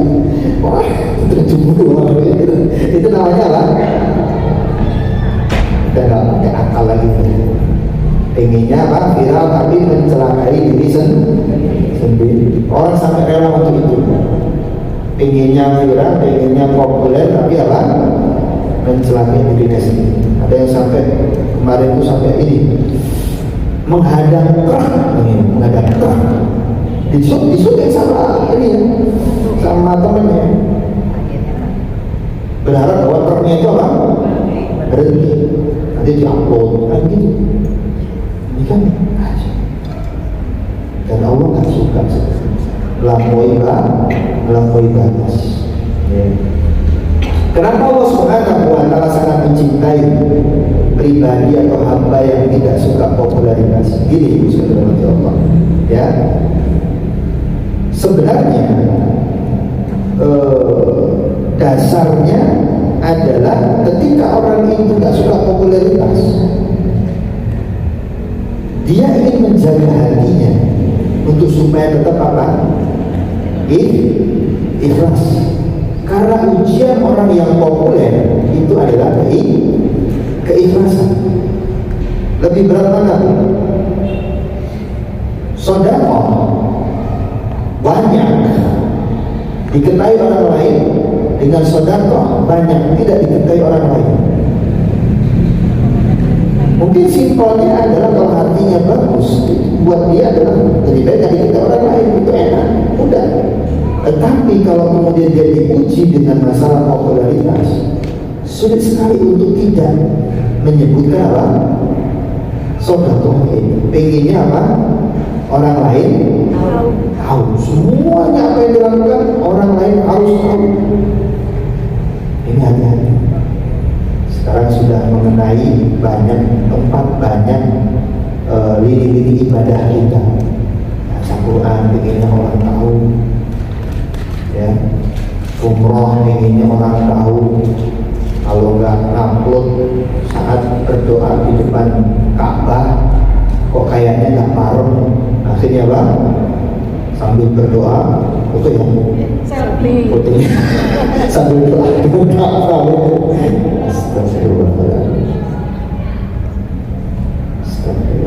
Ini makanya dulu para salafun as-soleh itu takut sekali dengan yang namanya apa? Popularitas, takut banget. Salafun as-soleh takut banget. Sehingga mereka itu sebenarnya punya ilmu sekali, amalan yang tersembunyi yang hanya mereka saja yang tahu. Loh, kok bisa kita tahu? Karena ada di antara mereka yang mengetahui hal tersebut, akhirnya menceritakan kepada yang lainnya. Sementara si sahabat itu sendiri tidak mau untuk orang lain tahu. Masih ingat kan ceritanya Abu Bakar As-Siddiq radhiyallahu anhu dan Umar bin Khattab radhiyallahu anhu? Masih ingat? Bisa masih ingat kan? Saat Abu Bakar kemudian melakukan yang namanya bantu ibu-ibu tua lagi buta, ngopenin rumahnya, ngurus rumahnya, bersihin rumahnya, sampai kemudian masakan makanan untuknya. Semua sahabat nggak ada yang tahu, termasuk Umar bin Khattab. Baru kemudian setelah Rasulullah SAW wafat, kemudian Abu Bakar menjadi khalifah, masih terus melakukan hal itu. Umar penasaran amalan yang membuat Abu Bakar ini selalu terdepan, punya amalan apa nih? Diselidiki ternyata itu. Ketika diketahui bahwa Abu Bakar melakukan itu, Umar menutup sampai nangis sekali. Bagaimana tidak? Saat bertanya kepada si ibu, itu siapa? Oh, nggak tahu, orang itu setiap kali datang selalu begini, ngopenin begini, ngopen, membersihkan ini, mengasih ini. Sejak kapan dia melakukan? Oh, udah lama, sejak Nabi SAW masih hidup kan? Tapi para sahabat nggak ada yang tahu. Hanya Umar aja tahu itu juga dari siapa? Dari nenek ini. Lalu kemudian Umar bin Khattab radhiyallahu anhu justru terinspirasi dengan hal itu dan akhirnya melakukan hal yang sama. Seperti Abu Bakar As-Siddiq radhiyallahu anhu. Dan yang menceritakan itu bukan Umar bin Khattab sendiri, tapi sahabat yang lain yang mengutip, ya, mengutip beliau dengan ini amalan tersembunyi daripada Umar bin Khattab radhiyallahu anhu. Dan bukan hanya mereka berdua saja, pasti juga ada sahabat-sahabat yang lain. Juga para ulama-ulama kita, para salafun saleh, mereka itu punya amal-amal yang tersembunyi. Maksudnya apa? Itu saudara Allah, ketika kita masih bisa menjaga agar amal kita itu tersembunyi, tidak diketahui orang lain, lakukanlah, itu lebih baik. Tapi kalau untuk supaya orang lain terinspirasi, membuat syiar ini dan sebagainya agar orang lain juga mengikuti, kita membuat sunnah yang baik dalam Islam sehingga orang mengikuti, boleh nggak Ustaz? Oh, boleh. Karena Nabi mengatakan mansanna sunnatan fil Islam, siapa yang membuat sunnah kebaikan di dalam Islam, ya, falahu mislu falahu ajruha wa ajru man amilanya, maka dia mendapatkan pahalanya dan pahala orang yang mengamalkannya, yang terinspirasi sama dia lalu mengamalkannya, dia juga ikut dapat pahala. Boleh, tapi itu tadi usahakan jagalah keikhlasan, apalagi di dunia saat ini yang serba mudah, serba digital, yang serba sosmed, semuanya diupload. Hati-hati, ya, hati-hati banget dengan perkara ini, hati-hati banget. Wallahu a'lam bishawab. Ibu sekalian dirahmati Allah, sampai di sini bahasanya. Ini ada sekitar 10-15 menit ya, sesi tanya jawab. Saya persilakan kepada ibu sekalian, monggo bila ada yang mau bertanya. Jadi kita belajar karakter orang yang dicintai oleh Allah Subhanahu wa taala. Ada tiga. Apa? Yang pertama, bertakwa kepada Allah Subhanahu wa taala, kemudian kaya hati, dan tidak suka popularitas. Wallahu a'lam bishawab. Baik, dari pemaparan Ustadz yang tadi sudah kita dengarkan, barangkali ada yang ingin ditanyakan. Saya buka 3 pertanyaannya, 3 penanya. Silakan. Assalamualaikum warahmatullahi wabarakatuh. Assalamualaikum. Pak, maaf, boleh nggak bertanya di luar tema? Apa itu? Saya bertanya, pernah saya mendengar masalahnya sepele, masalah potong kuku itu katanya ada waktunya, Senin, Kamis, Jumat. Terus pertanyaan saya, tata caranya diatur juga. Potong misalnya bujak ya, misalnya kelingking apa dulu. Nah, kenapa tidak boleh dilakukan dalam rumah, harus di luar pekarangan? Nah, maksudnya depan, nah, tidak boleh dalam rumah. Nah, pertanyaan itu yang titik saya dengar, tapi saya tidak tuntas mendengarkan ceramah itu gitu. Karena saya mendengarkan ceramah mengenai tata cara, maksudnya untuk diri kita sendiri, cara potong kuku, cara apa. Cuma saat itu saya mendengarkannya tidak tuntas karena saya harus pergi gitu loh. Nah, pertanyaan saya yang begitu itu kenapa tidak boleh dilakukan di dalam rumah, harus di luar rumah. Dan ketentuan memotong kuku itu ada ketentuannya Senin, Kamis, Jumat. Terus cara memotong kuku juga diatur caranya Rasulullah. Misalnya yang kanan, misalnya kelingking apa ibu jari dulu, ntar yang kiri ini dulu. Mohon penjelasannya Pak. Makasih. Assalamualaikum warahmatullahi wabarakatuh. Waalaikumsalam warahmatullahi wabarakatuh. Ibu, apa Ibu boleh pertanyaan ini? Boleh. Ada lagi pertanyaan? Jadi jangan ini ya. Iya. Ingat ya. Iya. Pertanyaan yang selanjutnya ada? Ya.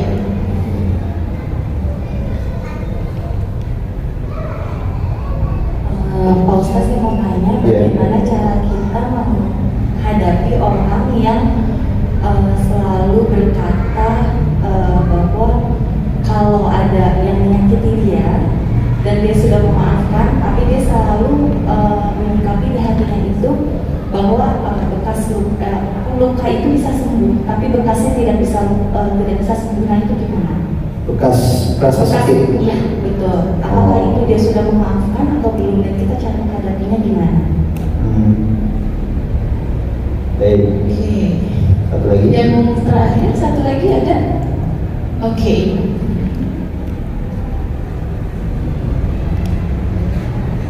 Assalamualaikum warahmatullahi wabarakatuh. Assalamualaikum. Di sini saya akan menanyakan Pak Ustadz, bagaimana caranya supaya hati kita itu tetap, misalnya kita sedang di majelis taklim, tapi perasaan kita ada di mana-mana seperti yang Ustadz bilang tadi. Nah, bagaimana supaya hati kita itu tetap berada di majelis? Terus yang kedua, boleh kalau Pak Ustadz, kini kita menanyakan misalnya iman kita itu turun naik, dan waktu dia turun itu bagaimana supaya kita bisa menaikkannya kembali. Sekian, assalamualaikum warahmatullahi wabarakatuh. Baik, terkait dengan potong kuku, apa yang tadi ditanyakan, yaitu potong kuku di hari-hari tertentu, terus potong kuku di dalam rumah atau di luar rumah, ya. Sekali lagi, kalau itu sampai ditentukan seperti itu, maka dibutuhkan apa? Dalil. Karena kita sudah mengkhususkan sebuah amalan tertentu, maka dibutuhkan dalil. Jika tidak ada dalilnya, maka maka tidak perlu untuk kemudian kita sakot dalam perkara ini, ya. Dan ternyata memang benar dalam hadis Nabi SAW tidak disebutkan hadis yang sahih maupun bahkan ada sih hadis yang lemah, ada yang bahkan sampai palsu ada juga. Nah, kalau hadis sahihnya tidak ada kaitannya dengan tadi potong kuku di hari yang tadi disebutkan, apa tadi Selasa, Kamis, Jumat. terus kemudian harus di luar rumah, jangan di dalam rumah. Itu semuanya jelas tidak berdasarkan kepada dalil, ya, tidak berdasarkan kepada dalil. Bahkan yang masyhur saja terkait dengan hari itu adalah justru malah di hari Jumat. Hari apa? Hari Jumat. Meskipun ada banyak yang menganjurkan demikian dari para ulama, hanya saja tetap ya dalilnya pun juga dinilai oleh para ulama seperti halnya Syekh Al-Albani menilainya itu adalah hadis yang dhaif, hadis yang apa? Yang lemah. Tidak ada batasan sebenarnya atau waktu yang khusus untuk memotongnya, ya. Karena ini merupakan bagian daripada sunanul fitrah. Tahu sunanul fitrah? Sunanul fitrah itu kaitannya dengan Allah Subhanahu wa taala menciptakan diri kita, ya. Apa yang ada pada diri kita, kumis, bulu, ketiak, bulu kemaluan, itu semuanya adalah sunanul fitrah yang butuh untuk dirawat, termasuk kuku, termasuk khitan, itu semuanya adalah sunanul fitrah. Ya, kuku karena dia termasuk sunanul fitrah maka juga harus dirawat. Di mana kita diperintahkan untuk memotongnya jika sudah mulai apa? Mulai panjang. Tidak boleh seorang mukmin itu ngingu, pelihara kuku panjang, terus kemudian pakai medikur, apa? Medikur. Wah, ada uang biaya tapi melanggar aturan, itu nggak usah lah, potong aja, ya. Waktunya pun juga tidak dikhususkan, kapan saja, ketika panjang apa dipotong, ya. Nah, itu jadi dipotongnya ya, mau di dalam rumah atau di luar rumah nggak ada masalah. Masa sih aku potong dulu di luar rumah? Nggak apa-apa di dalam rumah. Kalau harus di luar rumah, maka itu namanya sudah mengkhususkan dan dibutuhkan sesuatu ibadah itu. Kalau sudah dikhususkan itu, maka harus betul dan disunahkan. Karena termasuk sunah fitrah, maka disunahkan seperti itu. Kalau enggak ya nggak perlu menyusahkan diri. Apalagi kemudian sampai ada ancaman, kalau ngomong di dalam rumah akan begini. Wah, tambah betul dari lagi itu. Karena sama saja apa? Doain orang celaka, aduh. Lihat kan? Karena suasana kalau tidak mengatakan maka jangan dipercaya, meskipun itu yang mengucapkan adalah mungkin orang terkenal, ulama terkenal. Kalau memang dalilnya itu tidak ada, bahkan kemudian ada bahasanya adalah maudhu palsu, yang nggak usah diikut. Karena kembali kepada keumuman perintah itu, kembali kepada keumuman perintah untuk menjaga sunanul fitrah itu. Kalau udah panjang, begitu pula bulu ketiak dan sebagainya, boleh maaf, bulu kemaluan juga boleh dipotong, ya kan? Ya, termasuk khitan harus, karena itu sunanul fitrah, laki-laki maupun perempuan. Ya, termasuk apa? Potong kuku. Ini juga sunanul fitrah, sunnah untuk dilakukan. Tapi untuk kapan dilakukan itu Nabi SAW tidak mengkhususkan waktu tertentu, gitu, kemudian tempat tertentu seperti itu. Kalaupun ada catatan bahwa hal-hal seperti itu memang disebutkan oleh para ulama, beberapa kaitannya adalah di hari Jumat saja. Kalau ada ya, memang ada yang mengatakan hadis dhaif, seperti yang mengatakan hadis dhaif, tapi di riwayat yang lain disebutkan seperti di Sunan Al-Kubra dari Ibnu Umar radhiyallahu anhu, terbiasa memotong kukunya itu adalah di hari Jumat. Wallahu a'lam bishawab. Itu terkait dengan apa? Potong. Yang kedua mengenai maafkan tapi masih memaafkan ibu sekali lagi Allah. Memaafkan itu kita melepaskan Ingat ya, memaafkan sama dengan melepaskan. Apa melepaskan? Melepaskan apa? Melepaskan rasa sakit. Melepaskan apa? Rasa sakit. Ya. The power of release, kekuatan melepaskan. Nah, karena ini memang melepaskan rasa sakit terkait dengan apa yang terjadi di masa lalu, baik sebuah kejadian ataupun dengan seseorang, gitu ya. Semua yang menimbulkan rasa sakit, kalau kita ingin memaafkan, itu namanya melepaskan rasa sakit itu supaya tidak lengket dari diri kita. Lalu kadang-kala ada orang sudah berusaha untuk melepaskannya, tapi masih aja belum bisa hilang 100%. Maka itu sebenarnya dia sudah memaafkan, tapi masih dalam masa proses. Ya, suatu saat akan bisa melepaskan. Memang ada yang langsung bisa lepas, ada yang butuh sehari 2 hari, ada yang butuh bahkan setahun, ada yang butuh 2 tahun untuk melepaskan rasa sakit itu. Maksudnya ketika rasa sakit itu lepas, tidak ada yang kaitannya dengan dada bergemuruh, keringat dingin, kemudian badan bergetar. Saat apa? Saat ini kejadian itu, atau saat kita melihat seseorang itu, atau melihat namanya di sosial media. Kalau masih ada saat melihat namanya, melihat gambarnya dia, melihat videonya dia, atau melihat dia secara langsung, atau mendengar suaranya terus ada di sini Pak. Nah itu berarti apa? Masih belum rilis 100%. Tapi dia sudah berproses. Saya sudah merilis, sudah melepaskan semua, udah nggak ada lagi deg-degan, gitu. Sudah nggak ada lagi nggak ada. Tapi masih ingat terus Ustaz. Kalau lupa Ustaz. Nah, kalau tidak bisa melupakan, itu tidak ada kaitannya dengan memaafkan. Ingat, memaafkan tidak sama dengan melupakan. Memaafkan tidak sama dengan melupakan. Kenapa nggak sama? Karena memaafkan ini kerjanya adalah emosi, ya, respon atau kondisi emosi kita saat respon itu namanya apa? Kerjanya di situ.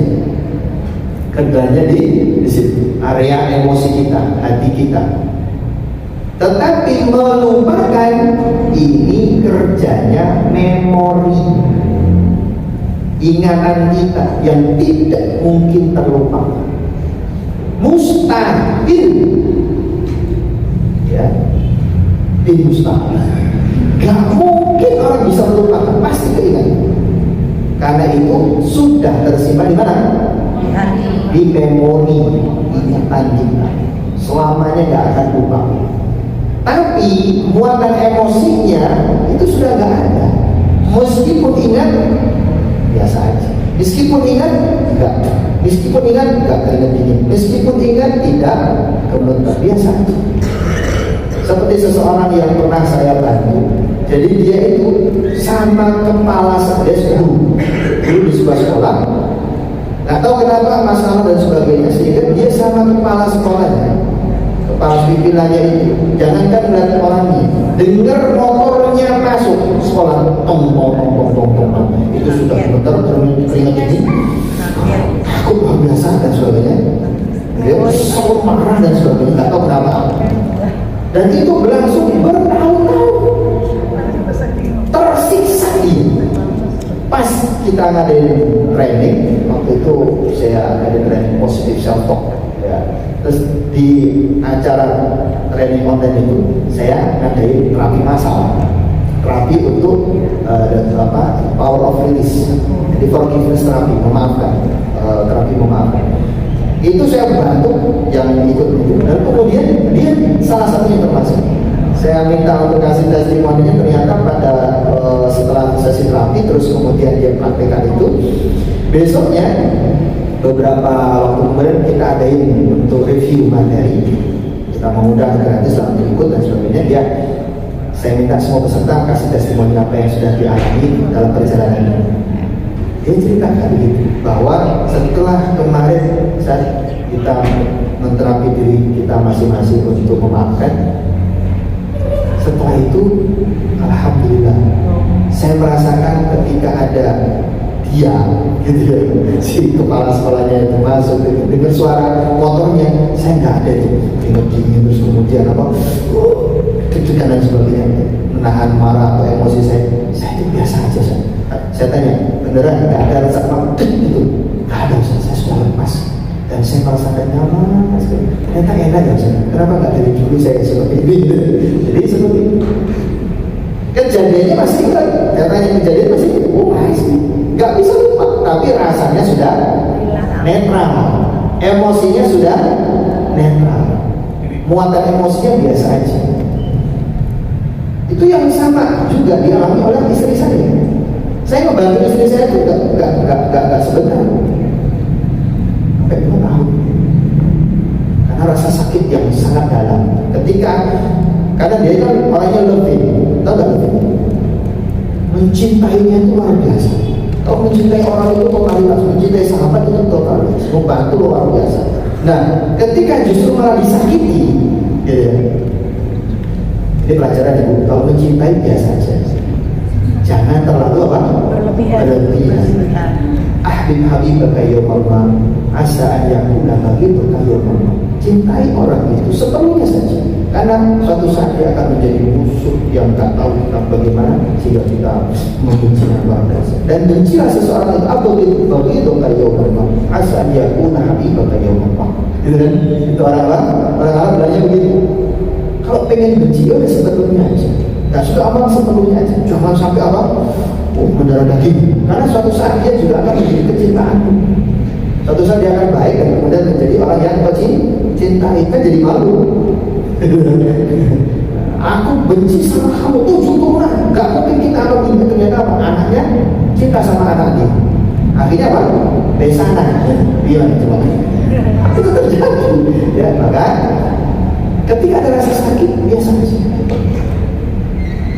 Teruskan prosesnya sampai lepas. Kalau Anda masih teringat, nggak apa-apa. Itu kerjanya apa? Memori. Yang penting sudah nggak ada muatan emosinya, lepas dan nyaman, selesai. Alhamdulillah, istri saya pun merasakan lebih enak, lebih nyaman. Ketika apa? Ketika semuanya itu apa? Dan satu yang begitu nampol dia banget, saya katakan semuanya ini saya manggilnya istri saya, semuanya ini rasa sakit, perlakuan mereka, apa yang kau terima itu semuanya ini dunia, semuanya ini dunia. Emang nggak mau emang mau jadi orang yang tersiksa hanya karena dunia, rugi hanya karena masalah dunia? Sayang banget. Langsung dia nampol ya. Iya, ini kan semuanya dunia ya. Apa semuanya? Akhirnya pun langsung kemudian dia mulai perbaiki lagi dan lebih nyaman, lebih enjoy, dan bisa ketemu sama orang-orang yang menyakiti dia dan tidak ada rasa biasa saja. Tapi untuk menjalin hubungan seperti dulu, nah itu pilihan. Kalau dia ingin tersakiti kembali, ya sudah, jaga jarak. Tapi tidak membenci, tidak memusuhi, cuma jaga jarak. Karena khawatir apa? Khawatir terulang kembali. Dan itu tidak apa. Ibu ingin bebas dari dia, ingin blokir namanya di sosial media, tidak berdosa, bukan memutus silaturahmi. Ibu menjaga hati dan menjaga diri. Yang ketiga? Yang ketiga mungkin bisa singkat aja, Pak Ustadz, agar iman tetap di atas gitu ya, mempertahankan. Oh iya. Tetap di atas. Bagaimana supaya iman itu tetap terjaga? Tentunya itu sadar Allah iman yasdad bil ta'ah wa yanqus bil ma'asiyah. Maka supaya iman kita itu kita tahu dia naik turun, jaga imannya supaya tetap stabil. Tadi disampaikan para ulama, dia bertambah dengan taat dan berkurang dengan maksiat. Tahu jawabannya? Berarti jaga hati kita itu, jaga iman kita itu di area-area yang membantu dia untuk sehat, ya, membantu dia untuk apa? Sehat. Area apa? Area ketaatan. Maka deketi orang-orang yang taat, amalkan ketaatan-ketaatan, gitu. Banyak kekurangan itu dengan istighfar, banyak istighfar di setiap kekurangan amal ibadah kita ataupun dalam setiap dosa kita. Itu semuanya untuk menjaga. Dan yang kusubil ma'asi, berkurang karena maksiat. Kita berarti tahu supaya ini enggak turun banget, maka jaga diri kita dari maksiat. Mulailah jaga dari lisan kita, karena kebanyakan maksiat itu dilakukan oleh lisan kita. La yastaqimu iman abdin hatta yastaqimu qalbuhu. Iman seseorang tidak akan bisa istiqomah, kuat kokoh sampai hatinya itu kuat kokoh istiqomah. Wala yastaqimu qalbuhu hatta yastaqima lisanuhu. Tidak akan mungkin bisa lurus kuat istiqomah hati seseorang sampai lisannya benar, sampai lisannya bagus. Maka dengan menjaga lisan kita menjaga hati. Dengan menjaga hati, jaga iman. Begitulah urutannya kata Nabi Sallallahu Alaihi Wasallam. Baik, sudah cukup jelas ya Ibu sekalian jawaban Ustaz hari ini. Seperti yang dijanjikan di awal tadi ada kuis ya. 2 pertanyaan aja Ustaz untuk ibu-ibu. Sebutkan hadisnya.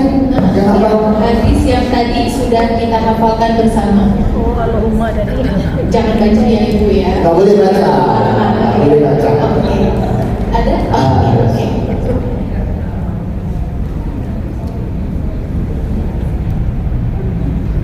Innallaha yuhibbul 'abdan taqiya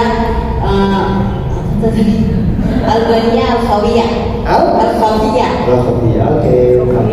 Pak Ustaz, betul. Oke. Satu lagi Pak Ustaz. Satu lagi. Iya. Satu lagi. Terjemahkan. Terjemahkan yang tadi Pak Ustaz. Terjemahkan yang bahasa Indonesia. Terjemahkan hadis yang tadi dibacakan oleh Ibu ya. Ya. Ada yang bisa?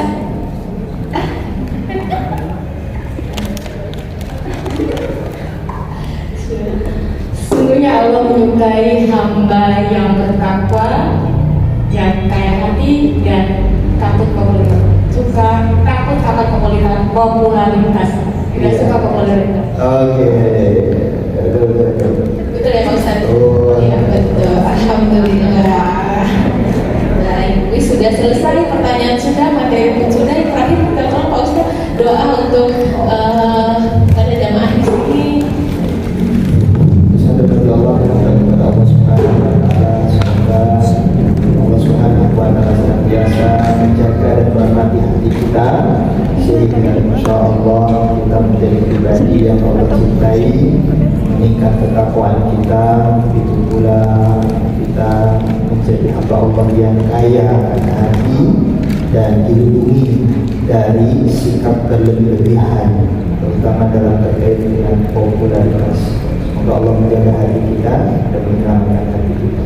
Astagfirullahaladzim, astagfirullahaladzim, astagfirullahaladzim. A'udzubillahi minasyaitonir rajim. Bismillahirrahmanirrahim. Alhamdulillahirabbil alamin. Hamdan rabbana wa bihamdihi mazidan. Ya rabbana lakal hamdu kama yanbaghi li jalali wajhika al-karim wa li sultanik. Allahumma shalli wa sallim wa barik ala Muhammad wa ala alihi wa sahbihi ajma'in. Allahumma ighfir lana dhunubana wa li walidayna wa rabbayana shighara.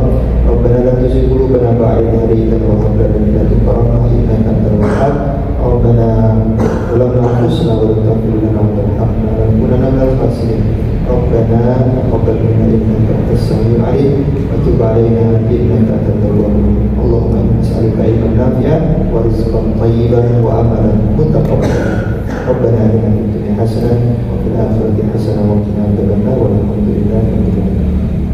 Assalamualaikum warahmatullahi wabarakatuh. Alhamdulillah, Pak Ustazah, Pak Ustaz, maaf. Biasanya nyebut Sorry. Baik, terima kasih Pak Ustaz untuk pemaparan materinya hari ini. Masya Allah, banyak banget ilmu ya, dan ternyata sebelum pembahasan intinya ada pembahasan mengenai sahabat Rasul, dan itu pemaparannya sangat jelas ya dan mudah dipahami. Mudah-mudahan pertemuan selanjutnya kita bisa bahas lagi lebih jauh ya sahabat Nabi yang lainnya begitu barangkali. Oke, Oke, segitu saja dari saya. Kita tutup kajian hari ini dengan membaca Alhamdulillahirobbilalamin dan doa kafaratul majlis.